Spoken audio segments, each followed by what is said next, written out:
Section 1, 500 words. We looked like the kind of couple others envied. Morning light filtered through our windows just right, casting a golden glow on the small rituals we repeated each day. Coffee poured without asking, shoes placed neatly by the door, her humming a tune while feeding the cat. Everything had its place, including us. There was no shouting, no scandal. Just quiet. And in that quiet, something was fading. I used to look forward to her laugh. Now I couldn't remember the last time I heard it. We still shared space, meals, and responsibilities, but we no longer shared moments. The silence between us wasn't hostile. It was worse. It was comfortable. Predictable. The kind that settles into the bones and numbs everything around it. She asked about my day once last week. I told her it was fine. It wasn't, but I didn't want to explain. She didn't push. That was the rhythm now. Say little, expect less. I watched her that night, curled on the couch with a book, the same blanket tucked around her legs, the same glass of red wine untouched on the table beside her. She didn't look unhappy, just used to it. We used to talk about travel. Where we'd go, what we'd eat, the places we'd get lost in. Those conversations stopped. Now the most excitement we shared was choosing which takeout place to call. Even that felt like a task. Her phone lit up often these days. Friends from work, I assumed. I never asked. I didn't want to know if I was wrong. She kissed me on the cheek before bed, like always. A habit, not a gesture. I lay awake beside her that night, staring at the ceiling, wondering when we had stopped seeing each other. I couldn't remember the last time I missed her. The thought made my chest ache in a strange, hollow way. Not quite pain, not quite longing. Something in between. I wasn't unhappy. That was the hardest part. I wasn't miserable. I wasn't in love, either. We had built a life on stability, and slowly, without warning, passion had become optional. Affection had become an afterthought. But we still played the part well enough. Friends commented on how lucky we were. Family admired our loyalty.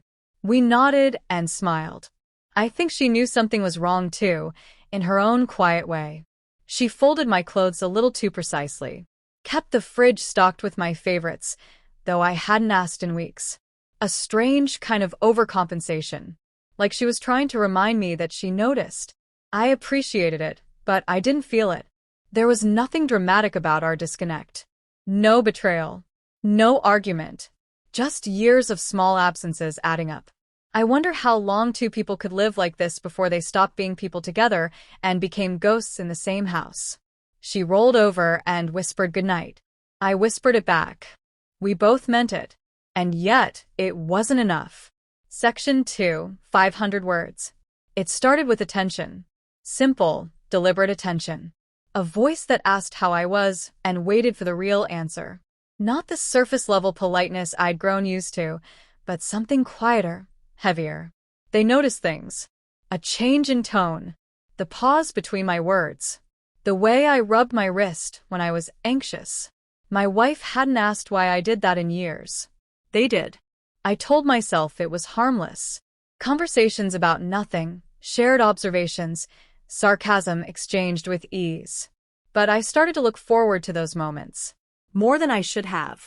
They remembered the details I let slip, my favorite kind of tea, the way I hated rainy mornings, the old song I once said reminded me of childhood.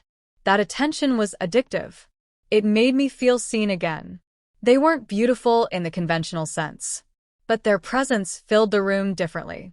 Not louder, just clearer. They didn't demand anything. They just listened. It felt new, and it made everything else feel old. I laughed more when I was around them. Real laughter, not polite chuckles. It made me feel guilty, but not enough to stop. The guilt came later, always after, when I went home and sat in the quiet again. I tried to bring that energy back into my home, smiled more, asked my wife about her day. But the distance remained. We were both too practiced in our silence. They messaged me late one night. A photo of a book I once mentioned. I stared at the screen too long before replying. That reply didn't mean anything, I told myself. But I knew what it meant. We both did. The line between innocent and inappropriate blurred quickly. A compliment here, a touch too long there. No one saw it happen. It didn't happen all at once. Just pieces. Small, unremarkable moments that, stacked together, meant something big. The first time they stood close enough that I could smell their cologne, I felt it, a rush in my chest, quick and sharp. I stepped back. They didn't push. But the air between us changed after that. Everything unsaid grew louder. I started dreaming about them, woke up feeling wrong, and right at the same time. I convinced myself it was just a distraction. Something harmless to pull me out of a rut. But even that lie didn't hold long. I started dressing differently, checking my phone more often, thinking about how they'd interpret every word I said. They touched my hand once. Brief. Intentional. I didn't pull away. I looked at my wedding ring that night. It felt heavier than usual. I didn't take it off. But I thought about it. That was the moment I realized I was already in the middle of something I hadn't named yet. I should have stopped it then, said something honest or ended it outright. But I didn't. Because for the first time in a long time, I felt wanted. And I didn't want to let that go. Section 3, 500 words. I told her I had a late meeting. She didn't question it. Just nodded and reminded me to eat something. I said I would. I didn't meet her eyes when I left. I didn't have to. We had passed the point of needing to. The city felt different that night. Quieter, somehow. Like it knew. My steps felt heavier the closer I got. Not from doubt, but from knowing I'd already crossed the line long before this moment. It wasn't about the decision anymore. That had been made days ago. Quietly, when I answered the first message, lingered too long, wanted too much. They didn't say anything when I arrived. Just looked at me like they already knew how it would end. There was no urgency, no desperation. Just acceptance. We were both already there, just waiting for the rest of us to catch up. The first touch felt electric and familiar at the same time. Like something I'd missed without realizing it. It wasn't about passion. It was about recognition. The feeling of being noticed, desired, understood. It had been years since anyone had looked at me like that. Maybe longer. I didn't think of my wife in that moment. Not directly. I thought of how distant we'd become. How many nights we'd gone to sleep back to back, barely speaking. I thought about all the times I tried to reconnect and failed, or maybe didn't try hard enough. But mostly, I thought about how easy it felt to be wanted again. How easy it was to forget what I was about to lose. It didn't feel wrong. Not at first. It felt like release. Like breathing after holding your lungs tight for too long. The warmth, the closeness, the silence filled with nothing but shared intent. There were no declarations, no promises. Just presence. For those hours, everything else disappeared. After, I stared at the ceiling, wide awake. They were next to me, calm, content, already drifting. I wasn't.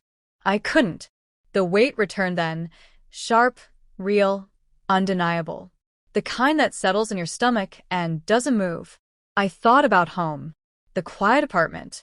The person who still believed I was out working late. My phone lit up. Her name. Just a casual message. Don't forget to lock the door when you come in. That simple, that normal. And yet, it hit harder than any scream could have. I didn't reply. I just stared at the screen until it went dark again. I wanted to be anywhere else. Back before this happened. Back before I let myself want more than I was allowed to have. I got dressed slowly. They didn't ask me to stay. I think they knew I couldn't. I left with a thank you I didn't say out loud. Outside, it was still raining. Cold, steady, honest. My footsteps sounded louder than they should have. Every step home felt like a confession I wasn't ready to make. I walked slower than usual. Part of me hoping she'd be asleep. The other part hoping she wasn't. Section 4, 500 words. She didn't say anything the next morning. Just moved through the kitchen like always, pouring coffee, slicing fruit, checking the clock. But something was different. Her silence had weight. Not the comfortable kind.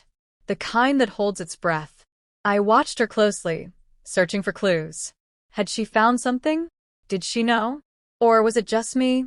Paranoid, raw, projecting everything I'd done onto her face? She didn't look at me much. That told me enough. Later that day, I found my shirt folded on the bed. The one I wore the night before. She never touched my laundry. I didn't ask why she had now. I didn't have to. She'd seen something. Maybe the smell, maybe the receipt, maybe the way I walked in at midnight pretending it was nothing. She wasn't stupid. She just wasn't ready to say it out loud. That night, she sat across from me in silence. No accusations, no questions.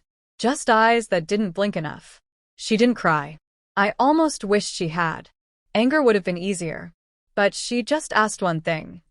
Is it over? I hesitated. Not because I didn't know the answer. Because I wasn't sure what she meant. The affair?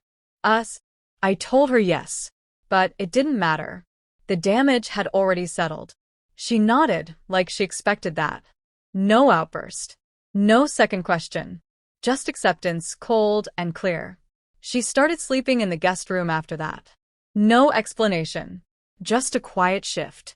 I didn't argue. What would I even say? I heard her cry once. Just once.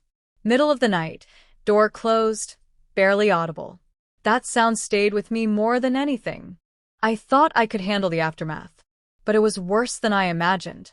The house was still the same, but everything in it felt unfamiliar. The shared routines became isolated tasks. Two people orbiting the same space, avoiding gravity. She made dinner, but didn't set a plate for me. I washed dishes, but left hers untouched. We weren't angry, just undone. I deleted the messages, blocked the number, erased the evidence. But the memory stayed. Not the affair, what came after. Her face, her silence, her restraint. She deserved more than I ever gave her. She didn't ask me to leave. Maybe she was waiting to see if I would. I didn't. I stayed. Not out of love, but because I didn't know what else to do. Leaving would make it real. Staying just made it quiet. Weeks passed. She started laughing again, on the phone with friends, in short bursts when I wasn't part of the room. That laughter didn't belong to me anymore. I used to want forgiveness. Now I just hoped for closure. Something final. But it never came. Just more silence. A deeper kind. The kind you can't fix. One day, I came home, and the closet was half empty. No note. No warning. She had left in the only way I had come to understand her, completely, and without saying a word.